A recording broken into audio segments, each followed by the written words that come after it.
Hello and welcome to Ninja Prep. This is Kapil Goyal, your educator and mentor for PG physics. तो part third के मैं question discuss कर रहा हूँ। इसके पहले पार्ट वन और पार्ट टू मैं डिस्कस कर चुका हूँ। पार्ट थर्ड जिसमें हम रिमेनिंग क्वेश्चंस को डिस्कस करेंगे। तो पहला जो क्वेश्चन है आपको दिख रहा है स्क्रीन पर, उसमें बोला गया है photon of wavelength lambda is incident on a free electron at rest and is scattered in the backward direction. The fractional shift in its wavelength in terms of Compton wavelength lambda C. देखो Compton effect का जो formula होता है Compton effect, तो Compton effect का formula ये कहता है कि lambda prime minus lambda equals to lambda C और 1 माइनस कॉस फाइव। ये फॉर्मूला होता है हमारे पास। लैम्बडा सी जो होता है वो होता है कॉम्पटन वेवलेंथ, और ये जो लैम्बडा प्राइम माइनस लैम्बडा है इसको हम कहते हैं वेवलेंथ शिफ्ट। इसको हम क्या नाम देते हैं? वेवलेंथ शिफ्ट नाम देते हैं इसको। तो हमें यहाँ पर बोला गया है कि जो स्कैटर्ड पार्टिकल है वो बैकवर्ड डायरेक्शन में, यानी कि वापस लौट जाता है। वापस लौटने का मतलब है जो फाई है उसकी वैल्यू हो गई 180 डिग्री, और फाई की वैल्यू 180 डिग्री हो गई, तो इसका मतलब ये हो गया कि जो lambda prime minus lambda C equals to ये हो जाएगा 1 माइनस और ये हो जाएगा कॉस पाई। तो यहाँ से delta lambda equals to lambda C, और ये 1 और 1 कॉस पाई वाई -1 वैल्यू देगा, तो ये हो जाएगा 1 + 1 और ये हो जाएगा 2 लैम्बडा सी। अब हमें निकालना है क्या? फ्रैक्शनल शिफ्ट निकालना है। तो फ्रैक्शनल शिफ्ट के लिए क्या करोगे? 2 लैम्बडा अपॉन लैम्बडा, और ये किसके बराबर हो जाएगा? 2 लैम्बडा सी अपॉन लैम्बडा। आंसर जो हमारे पास आ जाएगा वो कौन सा आ जाएगा? डी आ जाएगा। नेक्स्ट क्वेश्चन पे आ जाओ। नेक्स्ट क्वेश्चन में बोला है inside a one dimensional box of length L the de Broglie wavelength of particle in its ground state. तो वेव फंक्शन की जो वैल्यू है वो होती है 2/L, और ये होता है साइन n पाई x ओवर l। तो यहाँ जो के एक्स है अगर x डायरेक्शन में है तो उसकी वैल्यू को लिख लिया मैंने n पाई ओवर l। तो फॉर ग्राउंड स्टेट, किसके लिए बात कर रहे हैं? ग्राउंड स्टेट के लिए। तो फॉर ग्राउंड स्टेट के लिए n की वैल्यू हो जाएगी 1, तो यहाँ से k इक्वल्स टू हो जाएगा पाई अपॉन l। k की वैल्यू कितनी हो जाएगी? Pi by l। अब k जो होता है, k वेव प्रोपोगेशन वेक्टर से अगर उसको लिखें तो k की वैल्यू 2 पाई अपॉन लैम्बडा। तो यहाँ से मैंने लिख दिया 2 पाई अपॉन लैम्बडा, ये हो गया पाई अपॉन l। तो पाई से पाई कैंसिल हो गया, तो यहाँ से लैम्बडा की वैल्यू जो हमारे पास आ जाएगी वो आ जाएगी 2l। तो लैम्बडा की वैल्यू हमारे पास जो आ जाएगी कितनी आ जाएगी? 2l। नेक्स्ट क्वेश्चन में आइए। नेक्स्ट क्वेश्चन में बोला है light of wavelength 3600 Armstrong is incident on two metals A and B of work function 4.5 electron volt and 2.1 electron volt respectively, which metal will yields electron 1 joule equals to electron 1 joule की value दी हुई है 6.24 into 10 power 18 electron volt. तो सबसे पहले यहाँ पर मैं incident energy को इलेक्ट्रॉन वोल्ट के फॉर्म में निकाल लेता हूँ।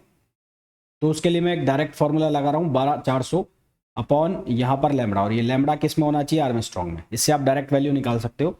तो आप क्या करो, 12400 को डिवाइड कर दो। एच सी को मैंने ये एग्जैक्ट वैल्यू होती है 12335, 12335, इसको लमसम में करके 12400 लिखा है। लैम्बडा की वैल्यू लिख दो यहाँ पर 3600, आर्मस्ट्रॉन्ग में लिखना है। तो इसको जब सॉल्व करोगे तो आपके पास आएगा 3.44 इलेक्ट्रॉन वोल्ट। ये आएगा लगभग 3.44 इलेक्ट्रॉन वोल्ट। अब फॉर मेटल ए, तो मेटल ए अगर आप चेक करो तो ई की जो वैल्यू है वो लेस देन आ रही है किससे? उसके वर्क फंक्शन से। उसका वर्क फंक्शन कितना है? 4.5। क्यों? क्योंकि 3.44 लेस देन है किससे? 4.5 से। तो वर्क फंक्शन क्या होता है? वो मिनिमम एनर्जी जो कि इलेक्ट्रॉन को एमिट करने के काम आती है। तो यहाँ पर इंसिडेंट एनर्जी की वैल्यू कम हो गई वर्क फंक्शन से, तो यहाँ से इलेक्ट्रॉन एमिट नहीं होगा, है ना। Electron will not be emit, electron will not be emit. तो यहाँ से इलेक्ट्रॉन एमिट नहीं होगा। फिर आप चेक कर लो दूसरे के लिए, तो फॉर मेटल बी। अब मेटल बी के लिए अगर आप बात करो तो यहाँ से E ग्रेटर देन 5 आ रहा है। E ग्रेटर देन 5 का मतलब यहाँ पर 3.344 ये ज़्यादा हो गया किससे? ये हो गया 2.1 इलेक्ट्रॉन वोल्ट से ज़्यादा हो गया। तो ये इससे ज़्यादा हो गया, तो यहाँ से इलेक्ट्रॉन का एमिशन हो जाएगा। तो यहाँ से जो इलेक्ट्रॉन है वो एमिट हो जाएंगे। ठीक है, तो आंसर हमारे पास क्या आ जाएगा? ऑप्शन बी हमारे पास करेक्ट आंसर आ जाएगा। नेक्स्ट क्वेश्चन पे आइए। नेक्स्ट क्वेश्चन में बोला है a free particle is moving with relativistic velocity beta C. तो रिलेटिविस्टिक वेलोसिटी की वैल्यू हमें दी हुई है कितनी? बीटा सी दी हुई है, बीटा सी ये वैल्यू हमें गिवन है। सी लाइट की स्पीड है और बीटा की वैल्यू 0 से 1 तक है। फेज वेलोसिटी निकालनी है हमें of the de Broglie wave associated with the particle. तो फेज वेलोसिटी का जो फॉर्मूला होता है वो होता है F lambda, V equals to F lambda हो गया। तो एनर्जी जो फंक्शन है हमारे पास, एनर्जी फंक्शन को हम एफ इंटू एच के फॉर्म में लिख सकते हैं, एच न्यू, और न्यू को मैंने एफ लिख रहा हूँ यहाँ पर। और लेमडा इक्वल्स टू क्या होता है, एच अपॉन पी। तो यहाँ से अगर मैं इसको सुनो और लिखूँ कैसे, v equals to V P equals to, तो यहाँ से अगर मैं इसको लिखता हूँ V P equals to F, F की वैल्यू को मैं लिखूँ ई अपॉन एच और लेमडा की वैल्यू को मैं लिखूँ एच अपॉन पी। तो ये कट गया यहाँ से, तो यहाँ बन गया ई अपॉन पी। ठीक है, ये बन गया ई अपॉन पी। और रिलेटिविस्टिक, अब मैं बात करूँ रिलेटिविस्टिक, तो रिलेटिविस्टिक में ई की वैल्यू कितनी आ जाएगी, गामा एम सी स्क्वायर, और पी को हम क्या लिखेंगे, गामा एम वी, ये लिख देंगे हम। तो ये दोनों वैल्यूज़ यहाँ पर सब्सटीट्यूट कर देंगे तो वी की वैल्यू कितनी आएगी, ये बनेगा गामा एम सी स्क्वायर और ये बन जाएगा गामा एम वी। तो यहाँ गामा एम से गामा एम कट गया। फिर सी स्क्वायर जो है उसकी वैल्यू एज इट इज़ रहने देंगे हम, तो यहाँ पर हो जाएगा ये सी स्क्वायर और वी की वैल्यू को हम लिख देंगे बीटा सी। तो ये बीटा सी लिख दिया तो हमारे पास आंसर बन जाएगा सी अपॉन बीटा, जो कि ऑप्शन हो जाएगा कौन सा, बी ऑप्शन हो जाएगा ना। हाँ, नेक्स्ट क्वेश्चन पे आ जाओ। The life time of nucleus in excited state is 10⁻12 second, the frequency of gamma ray photon emitted by. तो हमारे पास जो हाइजेनबर्ग अनसर्टेनिटी का फॉर्मूला है delta E delta T lump sum equals to H upon 4 pi हमने कर दिया। तो यहाँ से डेल्टा ई इक्वल्स टू हो जाएगा H upon 4 pi delta T, ये हो जाएगा। तो यहाँ से इसको हम लिख लेंगे 6.64 इंटू 10⁻34 ओवर, यहाँ 4 एज इट इज़, पाई को आप लिख दोगे 3.14 और डेल्टा टी की वैल्यू कितनी हो गई 10⁻12, ये वैल्यू हो गई। तो यहाँ से डेल्टा ई की वैल्यू हम निकालेंगे, वो वैल्यू आएगी हमारे पास 0.528 इंटू ये आएगा 10⁻22। अब E इक्वल्स टू क्या होगा, एच न्यू, एच एफ। ठीक है, तो फ्रिक्वेंसी हमें निकालनी है तो ये हो जाएगा E अपॉन एच। तो ये कितना हो गया यहाँ से 0.528 इंटू 10⁻22 और h की वैल्यू कितनी है 6.64 इंटू 10⁻34, ये वैल्यू है। तो यहाँ से हम इसको सॉल्व करेंगे तो आंसर जो आएगा हमारे पास 0.0795 और इंटू ये बनेगा 10⁻12 बनेगा, और इसको फर्दर सिंप्लीफाई करेंगे तो ये बनेगा 0.795 इंटू 10⁻11, ऐसा बन जाएगा। तो ये लमसम इक्वल टू हो जाएगा 1 के, 1 इंटू 10⁻11। तो ये नियर अबाउट आंसर आ रहा है मेरे हिसाब से, इसका आंसर सी आना चाहिए, बाकी एक बार चेक कर लेना आप। नेक्स्ट क्वेश्चन पे आ जाओ। The wave function of free particle in one dimensional Sai X. तो ये किसका वेव फंक्शन है, ऑपरेटर, अगर मैं पैरिटी ऑपरेटर से लगाता हूँ उसको सीधा, पैरिटी साई एक्स, तो पैरिटी ऑपरेटर में क्या होगा, ये जो है फंक्शन लिखा हुआ है इसके को हम माइनस से मल्टीप्लाई कर देंगे, यानी कि इसको मैं ऐसे लिख दूंगा साइन, ये लिख दूंगा -3x प्लस यहाँ पर लिख दूंगा b और इसको लिख दूंगा साइन -x, ऐसा लिख दूंगा। इसको जब हम सिंप्लीफाई करेंगे तो ये हमारे पास बन जाएगा माइनस और ये बाकी की वैल्यू एज इट इज़ आ जाएगी साइन 3x और प्लस ये बन जाएगा, ये a तो रहेगा, ये आगे a यहाँ पर नहीं लगाया, a लगा लो, तो a sine 3x plus b sine x।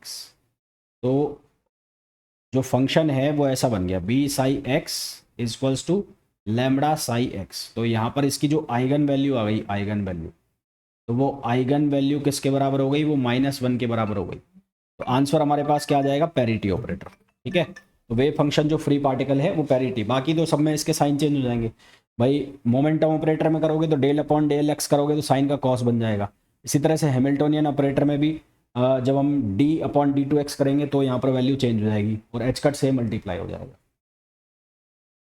Next question, probability current density बतानी है, तो प्रोबेबिलिटी करंट डेंसिटी J का formula -h cut upon 2m, ये हो जाएगा psi del psi star minus psi star और डेल साई।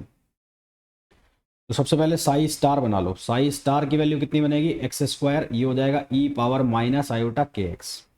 अब आपको निकालना है साई डेल साई स्टार। तो साई की वैल्यू कितनी है, ये है एक्स स्क्वायर, ये होगा ई पावर आयोटा के एक्स।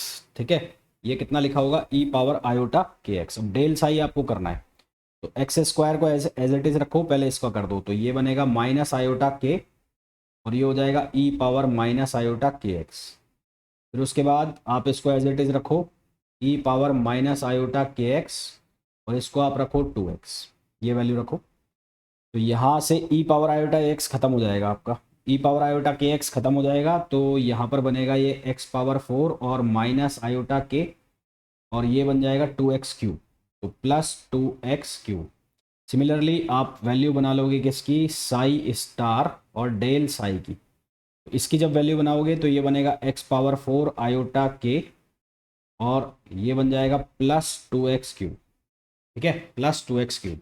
अब ये वैल्यूज़ यहाँ पर सब्सटीट्यूट करनी है, तो ये वैल्यू सब्सटीट्यूट करोगे तो ये बन जाएगा minus iota H cut over 2m और ये जो वैल्यू है साई डेल साई स्टार, ये हो जाएगा x4 माइनस आयोटा के और प्लस 2x क्यूब, फिर माइनस ये हो जाएगा x4 आयोटा के और ये हो जाएगा माइनस 2x क्यूब। तो 2x क्यूब से 2x क्यूब कैंसिल हो गया, माइनस माइनस आकर यहाँ पर हो जाएगा प्लस।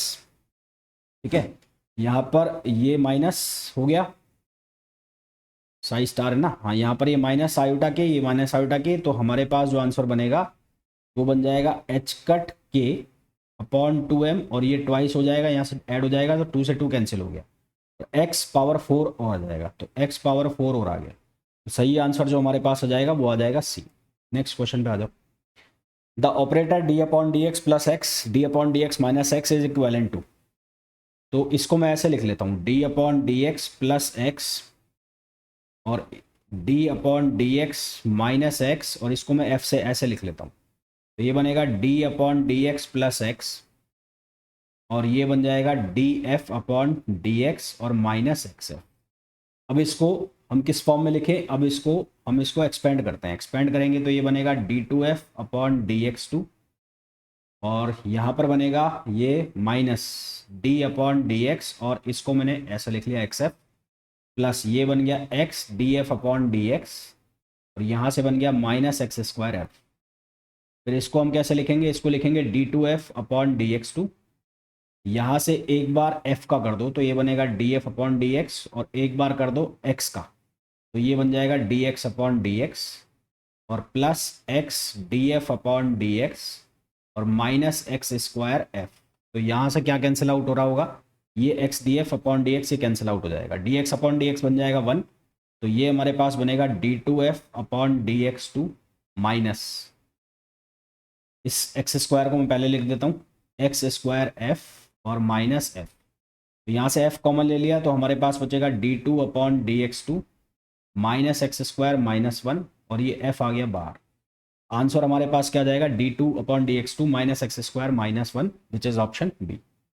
नेक्स्ट क्वेश्चन पे आइए, commutator X square P square, तो इसके लिए प्रॉपर्टी हमें लगानी है, तो मैं प्रॉपर्टी लगा देता हूँ ए बी सी वाली, ए बी सी। तो ए बी सी की प्रॉपर्टी जो है वो क्या बनेगी, वो बनेगी ए बी का कम्यूटेशन सी बाहर, फिर आप बाहर ले लो किसको बी को और ए और सी का कम्यूटेशन। तो मैं कैसे लिख रहा हूँ, इसको मैं ऐसे लिख रहा हूँ एक्स स्क्वायर पी और पी ऐसे लिख लिया मैंने। तो आप कम्यूटेशन कर लो एक्स स्क्वायर पी का और पी बाहर, फिर पी बाहर और एक्स स्क्वायर पी का कम्यूटेशन। तो एक फॉर्मूला आपको मैं बता देता हूँ, आपको पता हो तो बहुत अच्छी बात है, एक्स स्क्वायर पी या ऐसे ये याद रखना आप, वो ज़्यादा बेटर होगा, एक्स पावर एन पी, तो ये बराबर होगा an iota H cut x, an iota H cut x. तो यहाँ पर लिखा हुआ है एक्स स्क्वायर पी, तो ये बराबर होगा 2 आयोटा एच कट एक्स। तो इसका कितना बन जाएगा, ये बन जाएगा 2 आयोटा एच कट एक्स और ये पी रह गया और यहाँ पर पी पहले और यहाँ पर बन जाएगा 2 आयोटा एच कट एक्स। तो आपने कॉमन ले लिया 2 आयोटा एच कट, तो यहाँ क्या रह जाएगा एक्स पी और यहाँ क्या रह जाएगा पी एक्स, यहाँ क्या रह जाएगा पी एक्स। इसको ऐसा मत कर देना कि आप इसको ऐड कर दो तो आंसर आ जाएगा 4 iota H cut x P, वो भी एक ऑप्शन हो सकता है पर यहाँ पर है नहीं, हो सकता है तो गलत हो जाएगा, इसको ऐसे लिखना है आपको। तो सही आंसर क्या आ जाएगा इसका, बी आ जाएगा। नेक्स्ट क्वेश्चन पे आ जाओ, नेक्स्ट क्वेश्चन में हमें एक्सपेक्टेशन वैल्यू निकालनी है LZ की और एक हमें फंक्शन दिया हुआ है। तो एक्सपेक्टेशन वैल्यू निकालने के लिए मैंने फंक्शन को इस तरह से लिख लिया है ना, ये फंक्शन, ये LZ और ये फंक्शन, ऐसे ही लिखते हैं हम, तो ऐसे लिख दिया मैंने इसको। अब LZ जो होता है उसको जब हम सॉल्व करते हैं तो वो बनता है MH कट और LM। बस आपको ये बनाना है, ये बनाना आता है तो आपका हो जाएगा। तो अब आप इनको मल्टीप्लाई करते चलो, तो मैंने सिर्फ पहले का लिया है, बाकी को उसके अकॉर्डिंग बना सकते हो। जैसे 2 साई 1 को मैंने एक्सपेक्टेशन वैल्यू निकाली LZ की 2 साई 1 1 के साथ, फिर इसका साई 1 0 के साथ और साई 1 -1 के साथ करा जब मैंने एक्सपेक्टेशन। इसी तरह से बाकी के लिए आप बनाते चले जाओगे और ये 1/4 और ये 1/4 आपस में मल्टीप्लाई होकर 1/16 बना देंगे।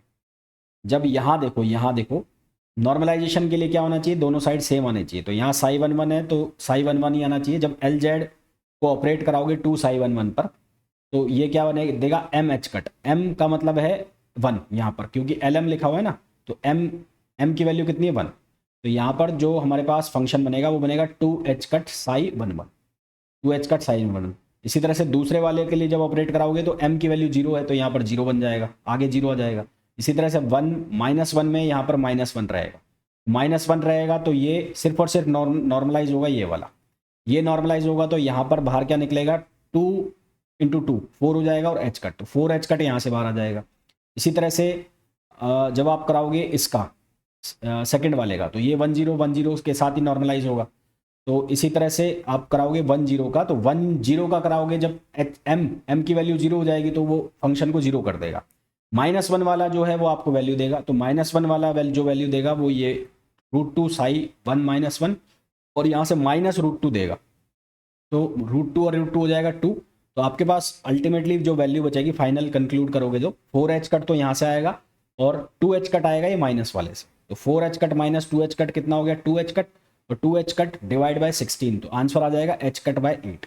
तो आंसर कितना आ जाएगा H कट बाय 8। तो H कट की यूनिट में पूछा है तो आंसर क्या लिख दोगे आप 1/8, ये लगाना है। इसकी जगह, इस क्वेश्चन की जगह आपसे L² वाला भी पूछा जा सकता है, तो L² में M × M+1 H कट, वो आपको ध्यान रखना है वहाँ पर।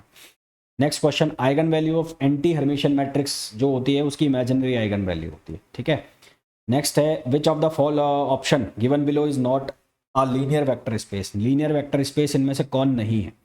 पहला तो है set of all real N tuples over real numbers, ये तो है। इसी तरह से set of all complex N tuples over real number, ये भी है। Set of all complex N tuples over complex, ये भी है। तो ये ही डाउट लग रहा है, ये एक बार चेक कर लेना भैया ना, ये मैं क्लियर नहीं हूँ इसमें, चेक कर लेना, इसको चेक कर लेना, ये चेक कर लेना। मेरे हिसाब से बी इसका आंसर होना चाहिए, चेक कर लेना इसको। Next, divergence theorem in vector calculus. Divergence theorem क्या होती है कि जो एक एक क्लोज सरफेस के लिए कोई वेक्टर है उसका सरफेस इंटीग्रेशन को हम चेंज कर देते हैं वेक्टर इंटीग्रेशन में, तो डाइवर्जेंस ऑफ ए और क्या बन जाता है डीवी। तो सरफेस इंटीग्रेशन को वॉल्यूम इंटीग्रेशन में चेंज करता है। Probability of getting sum number as 7, 7 नंबर लाने 2 डाई से, ठीक है। तो पॉसिबल आउटकम्स क्या क्या बन सकते हैं, वो बन सकते हैं 5 2 2 5 4 3 3 4, फिर बन सकता है 6 1 और 1 6, यही बन सकते हैं। तो टोटल पॉसिबल आउटकम कितने बन सकते हैं 6, और जो एक बार डाइस है उस पर टोटल नंबर कितने हैं 6, तो दोनों पर कितने हो जाएंगे 36। तो टोटल इवेंट्स कितने हो सकते हैं, टोटल इवेंट्स हो गए 36। तो प्रोबेबिलिटी कितनी हो जाएगी 6/36। तो आंसर हमारे पास हो जाएगा 6/36। नेक्स्ट क्वेश्चन है, let S be a mechanical system having Lagrangian L Q dot, ये क्यू डॉट लिखा हुआ है, Q dot T and generalize coordinate. तो इसके लिए जो लैग्रेंजियन इक्वेशन ऑफ मोशन होती है d/dt dl/del q dot and minus del L/del Q। तो ये जो del L/del Q है ये फर्स्ट डेरिवेटिव होता है और इसका वापस से हम सेकंड डेरिवेटिव बना रहे हैं। तो ये सेकंड ऑर्डर की डिफरेंशियल इक्वेशन होती है ना, सेकंड ऑर्डर की। ये तो फर्स्ट ऑर्डर हो गया और ये कौन सा ऑर्डर हो गया, सेकंड ऑर्डर की डिफरेंशियल इक्वेशन। ये टाइम के रेस्पेक्ट में क्यू डॉट मतलब एक तरह से वेलोसिटी बन रही है ना, तो टाइम के रेस्पेक्ट में, तो d2/dt2 आ जाएगा। तो सेकंड ऑर्डर की डिफरेंशियल इक्वेशन हो जाएगी। तो constitute a set of second order differential equation. Next question में लैग्रेंजियन और हैमिल्टनियन में रिलेशन पूछा है, तो सीधा सीधा रिलेशन होता है H equals to algebraic summation Q P minus L, जो कि आंसर हो जाएगा कौन सा, बी इसका आंसर हो जाएगा। Next question, if generalize coordinate Q is cyclic coordinate, तो हमारे पास जो इक्वेशन है वो d upon D T del L upon del Q dot, del L upon del Q dot minus del L upon del Q equals to zero. तो Q cyclic coordinate है, Q cyclic है, तो cyclic है तो del L upon del Q की value कितनी हो गई, जीरो, और ये वैल्यू जीरो हो गई, तो हमारे पास जो बच गया वो बच गया d upon D T del L upon del Q dot, और ये del L upon del Q dot जो है वो होता है मोमेंटम, तो ये हो जाएगा D P upon D T equals to zero, और इसका इंटीग्रेशन करेंगे तो यहाँ से आएगा p इक्वल्स टू कॉन्स्टेंट, तो लीनियर मोमेंटम जो है वो क्या आ जाएगा, कॉन्स्टेंट हो जाएगा। ठीक है, नेक्स्ट क्वेश्चन पे आ जाओ। Time required to slide frictionlessly from a higher point A to lower point B, तो ये कुछ ऐसे आ रहा है, तो यहाँ पर एक एक ब्रॉच कर्व होता है ना, नाम मेरे को एग्जैक्टली ध्यान नहीं आ रहा है, ब्राम स्ट्रालूंग कर्व होता है शायद वो, जो इस तरह से चलता है, ब्रोची स्ट्रालून, ये मेरे को नाम एग्जैक्टली ध्यान नहीं आ रहा है अभी, आप एक बार चेक कर लेना। तो वो कर्व अगर वो ऑप्शन में होता तो वो आंसर आता, अगर वो आंसर में नहीं है तो फिर आप इसमें स्ट्रेट पाथ आंसर लगाओगे। यहाँ पर आप इंटीग्रल एक्शन का फॉर्मूला यूज करोगे, lambda D T equals to zero वाला, मिनिमाइज के लिए, टाइम को मिनिमाइज करने के लिए, तो ये आप यूज करोगे। अगर वो ब्रोची स्ट्रालूम कर्व इसमें होता है ना, ब्रोची स्ट्रालूम कर्व होता तो आप आंसर वो लगाते, अदरवाइज स्ट्रेट लाइन आंसर इसका आप लगाओगे। फिर यहाँ पर बोला है the magnetic susceptibility chi equals to 1 into 10 power minus 6 पर CC of solid does not vary significantly with temperature, temperature के साथ अगर ये वेरी नहीं कर रही है, टेम्परेचर के साथ वेरी नहीं कर रही है तो ये डाईमैग्नेटिक हो गया। ठीक है, क्या हो गया, डाईमैग्नेटिक। दूसरा, इसकी जो सस्पेक्टिबिलिटी है वो बहुत कम है, बहुत कम है, तो ये फेरोमैग्नेटिक तो हो नहीं सकता, जबकि फेरस और जो निकेल है ये फेरोमैग्नेटिक की वो है, फेरोमैग्नेटिक, ये फेरोमैग्नेटिक में आ जाएंगे तो ये भी नहीं हो सकता, और यहाँ मटेरियल को तो कौन सा हो जाएगा, वो डाईमैग्नेटिक हो जाएगा, तो आंसर हमारे पास कौन सा आ जाएगा, डाईमैग्नेटिक। नेक्स्ट क्वेश्चन में हमें बोला है piece of silicon semiconductor doped with a pentavalent impurity, doping density उसकी गिवन है और 300 से 500 केल्विन के उसमें निकालना है। तो सबसे पहले जो एन टाइप सेमीकंडक्टर है सिलिकॉन, उसके लिए फर्मी एनर्जी का फॉर्मूला, ये फर्मी एनर्जी का फॉर्मूला है EC minus K T L N N C, यहाँ पर एन सी का मतलब है, एन सी का मतलब हो गया कॉन्सेंट्रेशन है ना, डोपिंग डेंसिटी, और एन डी का मतलब है डोपिंग डेंसिटी। तो 300 केल्विन टेम्परेचर पर जो एन सी है, एन सी उसकी जो डेंसिटी है, नंबर ऑफ पार्टिकल्स डेंसिटी, उसकी वैल्यू होती है 2.8 इंटू 10 पावर 19, ये याद रखना पड़ेगा। तो वो वैल्यू सब्सटीट्यूट करेंगे यहाँ पर, और जो वोल्ट्जमान कांस्टेंट है के, उसको हम इलेक्ट्रॉन वोल्ट में लिख रहे हैं, इलेक्ट्रॉन वोल्ट पर केल्विन, तो उसकी वैल्यू लिखी जाएगी 8.613 इंटू 10 पावर -5। टेम्परेचर की वैल्यू एक बार 300 लेके निकालना है, तो यहाँ से EF1 फर्स्ट जो फर्मी एनर्जी बनेगी वो बन जाएगी EC माइनस 0.146148 इलेक्ट्रॉन वोल्ट। फिर 500 केल्विन के ऊपर हमें सबसे पहले NC की वैल्यू निकालनी है, तो उसके लिए हम क्या करेंगे, NC जो इनिशियल वैल्यू गिवन है, तो 2.8 इंटू 10 पावर 19, जो माइनस ये प्लस 19 है, जो कि हमें किस पर गिवन था, 300 पर, उसको मल्टीप्लाई करेंगे T अपॉन 300, T की वैल्यू रखेंगे 500 और इसकी पावर 3/2, फॉर्मूला है। तो यहाँ से हमें वैल्यू आ जाएगी 500 केल्विन पर, इसकी वैल्यू NC की वैल्यू। फिर इससे हम EF2 की वैल्यू निकाल लेंगे, जैसे हमने EF1 की निकाली थी। दोनों का डिफरेंस निकालोगे तो दोनों का डिफरेंस जा रहा है माइनस की तरफ, और दोनों का डिफरेंस माइनस की तरफ जा रहा है, तो इससे पता लग रहा है कि जो फर्मी लेवल शिफ्ट है वो नीचे की तरफ होगा, नीचे की तरफ है मतलब वो मिडिल एनर्जी गैप की तरफ आएगा। तो हमारे पास जो आंसर हो जाएगा वो क्या हो जाएगा, इसका बी हो जाएगा। Next question, for type 2 BCS super conductor with a critical temperature TC which of the following statement is correct. तो there exist an energy gap temperature below, जब क्रिटिकल टेम्परेचर से होगा तो एनर्जी गैप एग्जिस्ट करता है, ये बिल्कुल सही है। सेकंड स्टेटमेंट में लिखा है आइसोटोप विद एटॉमिक मास, तो इसका रिलेशन ही गलत लिखा है, ये रिलेशन होता है TC is inversely proportional to 1/√m, तो ए आंसर इसका सही हो जाएगा, ए ही पूछा है, ए की पूछा है। नेक्स्ट क्वेश्चन में हमें बोला है 2 linear dielectric medium 1 and 2 with dielectric constant E1 की वैल्यू 3 है और E2 की वैल्यू है 4। YZ प्लेन इंटरफेस है, तो वाई जेड प्लेन इंटरफेस है, इसका मतलब जो एक्स है वो परपेंडिकुलर हो जाएगा। तो ये एक्स हो गया, ये वाई हो गया और ये जेड हो गया। तो वाई और ये जेड और ये एक्स, एक्स परपेंडिकुलर हो गया। तो हमें E1 की वैल्यू दी है, तो E1 की वैल्यू कितनी हो गई, ये हो गई 4x प्लस 3y कैप और प्लस 5z के। तो हम यहाँ पर यूज़ करें बाउंड्री कंडीशन, बाउंड्री कंडीशन। तो बाउंड्री कंडीशन हम अगर हम यहाँ भी यूज़ करेंगे तो टेंजेंशियल डायरेक्शन में कोई चेंज नहीं होगा। तो ET1 इक्वल्स टू ET2, यानी कि जो इंटरफेस जो है वो वाई जेड इंटरफेस है। तो वाई जेड इंटरफेस का मतलब हो गया कि 3y cap plus 5z cap, इसमें कोई चेंजेस नहीं आएंगे। तो चेंजेस कहाँ आएंगे, नॉर्मल डायरेक्शन में। तो नॉर्मल डायरेक्शन में डिसकंटिन्यूटी होगी, है ना। तो नॉर्मल डायरेक्शन में क्या लिखेंगे हम D1n, और क्योंकि ये लीनियर डाइलेक्ट्रिक है तो यहाँ पर सिग्मा जो है उसकी वैल्यू 0 हो गई। तो D1n इक्वल्स टू D2n, ऐसे करके मैंने लिख दिया। नॉर्मल डायरेक्शन में कौन आ गया, x आ गया, है ना। नॉर्मल में कौन आ गया, x आ गया। तो यहाँ से इसको लिखूंगा मैं E1, और ये कैपिटल E1, और ये हो जाएगा E2, और ये हो जाएगा E2n। तो नॉर्मल डायरेक्शन में हमें निकालना है। तो E1 की वैल्यू हमारे पास कितनी है, 3 है, और E1 की वैल्यू हमारे पास है 4, ये 4 वैल्यू है। तो E2 की वैल्यू हमारे पास कितनी है, E2 की वैल्यू हमारे पास 4 है, और E2n की वैल्यू हमें निकालनी है। तो E2n यानी कि x की वैल्यू हमारे पास आ जाएगी 3। तो हमारे पास जो इलेक्ट्रिक फील्ड हो जाएगा वो हो जाएगा 3, ये E2x निकल रहा है ना, तो 3x कैप, और ये सेम रहना है, इसमें कोई चेंजेस नहीं है। तो ये हो जाएगा 3y कैप और प्लस 5z कैप। तो यहाँ पर आपको क्या करना था, बाउंड्री कंडीशन का यूज़ करना। तो टेंजेंशियल डायरेक्शन में नॉट कंटिन्यूस होता है, टेंजेंशियल डायरेक्शन में क्या होता है, कंटिन्यूस, और नॉर्मल डायरेक्शन में इलेक्ट्रिक फील्ड जो होता है वो डिसकंटिन्यूस होता है।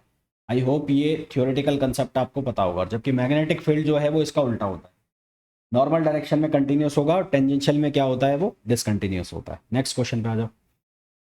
नेक्स्ट क्वेश्चन में बोला है homogeneous and isotropic dielectric material with relative permittivity epsilon R 2.8 है, डिस्प्लेसमेंट दिया हुआ है। तो हमारे पास एक फॉर्मूला होता है D equals to epsilon not E plus P, ये फॉर्मूला होता है। और हम ये भी पढ़ते हैं कि D equals to epsilon not R E, यानी कि एप्सिलॉन E, ये हम पढ़ते हैं। तो यहाँ से हमारे पास E की वैल्यू जो है वो आ जाएगी D अपॉन एप्सिलॉन आर। ये वैल्यू मैं यहाँ सब्सटीट्यूट करूँगा, तो D एप्सिलॉन, और ये वैल्यू मैं रखूँगा D upon epsilon not epsilon R plus P. तो ये कट गया यहाँ से। तो हमें P की वैल्यू निकालनी है, तो ये क्या बन जाएगा, D 1 - 1 अपॉन एप्सिलॉन आर। तो वैल्यू सब्सटीट्यूट कर दो यहाँ से, 3 × 10 पावर, ये कितना हो जाएगा, -7। ये हो जाएगा 1 - 1 अपॉन 2.8। इसको जब हम सॉल्व करेंगे तो हमारे पास जो आंसर आएगा वो आएगा 1.93 × 10 power -7 coulomb per metre square, जो कि ऑप्शन हो जाएगा कौन सा, बी। नेक्स्ट क्वेश्चन पे आ जाइए। A magnetic material with relative permeability mu r faces vacuum the xy plane interface boundary if the magnetic field outside the material bxx cap plus bzz cap, what is the magnetic field inside? तो mu R जो है वो indicate करता है, indicate how much magnetic field